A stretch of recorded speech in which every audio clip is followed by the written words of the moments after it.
Have you ever felt an unexplainable heaviness the moment you walked into your own home? A tension that wasn't there before. A restlessness that made peace feel impossible. Many believers spend years praying against spiritual attacks without realizing they may have unknowingly invited something harmful through their own front door. Today, I want to show you 6 things Scripture warns every Christian to keep out of their home, because your home is not just a building, it's sacred space. Joshua 24:15 says, "As for me and my house, we will serve the Lord." Notice the word house. Joshua didn't just guard his own heart, he guarded his household. 1. Objects tied to occult or divination practices. I once heard about a family who kept a decorative item from a trip abroad, unaware it had been used in local spiritual rituals. Nothing seemed wrong at first, but restlessness slowly crept into their home. Here's the truth. Deuteronomy 18:10-11 explicitly warns against anything connected to divination, sorcery, or consulting spirits. Objects carry more history than we often realize. Not decoration, dedication to something else entirely. 2. Entertainment that normalizes what God calls sin.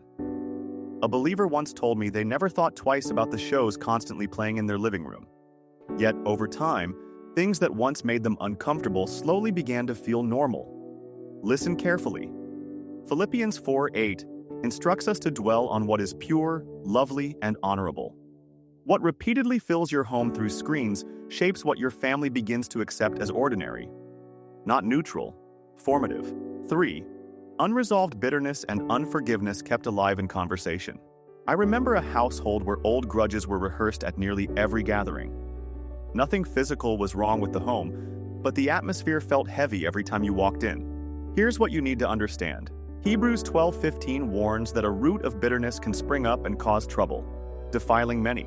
Unforgiveness doesn't stay contained to one heart. It spreads through an entire household, not venting, poison stored and shared. If this message is speaking to you right now, subscribe and write, "Lord, guard my home," in the comments. Stay with me, because the next 3 are just as important. 4. Idols disguised as harmless symbols or souvenirs. A family I heard about proudly displayed a statue brought back from a trip, admired purely for its craftsmanship. They didn't realize it represented a deity worshipped elsewhere. Exodus 23:4 commands believers to have no other gods and to make no carved images for worship. This isn't about superstition. It's about recognizing that some objects were never meant to simply be admired. Not artistic, spiritually significant. 5. Constant exposure to gossip and slander through conversation or media. I once knew someone whose home became a hub for the latest gossip, whether about neighbors, family members, or public figures. It felt harmless, even entertaining. But Proverbs 16:28 says, "A gossip separates close friends." When gossip becomes a regular guest in your home, it quietly damages relationships you actually care about. Not harmless talk, relational erosion. 6. Atmosphere built on constant conflict instead of peace. A couple once described their home as functional but never peaceful. Arguments were frequent, tension was normal, and no one remembered the last time the home actually felt restful. Here's the deepest truth of all. James 3:16 tells us that where envy and selfish ambition exist, there is disorder and every evil practice. A home defined by constant strife becomes fertile ground for far more than just tension. It becomes an open door. Not just stressful, spiritually costly. As we reflect on these 6 warnings, understand this. None of them are about living in fear of every object or every conversation. They are about recognizing that your home reflects what you allow to remain there, and what remains there shapes everyone who lives inside it. Joshua didn't wait until his household showed obvious signs of trouble before making his declaration.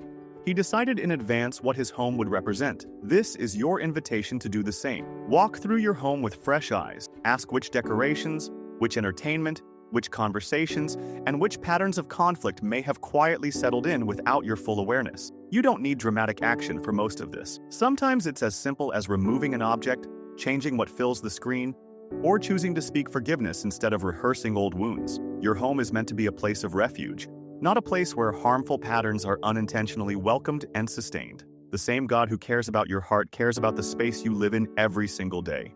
If this message spoke to you today, write, "Lord, cleanse my home," in the comments. Share this with someone who needs to hear it, especially if they've felt unexplainable heaviness in their own space. And subscribe so we can continue growing together in biblical wisdom every week.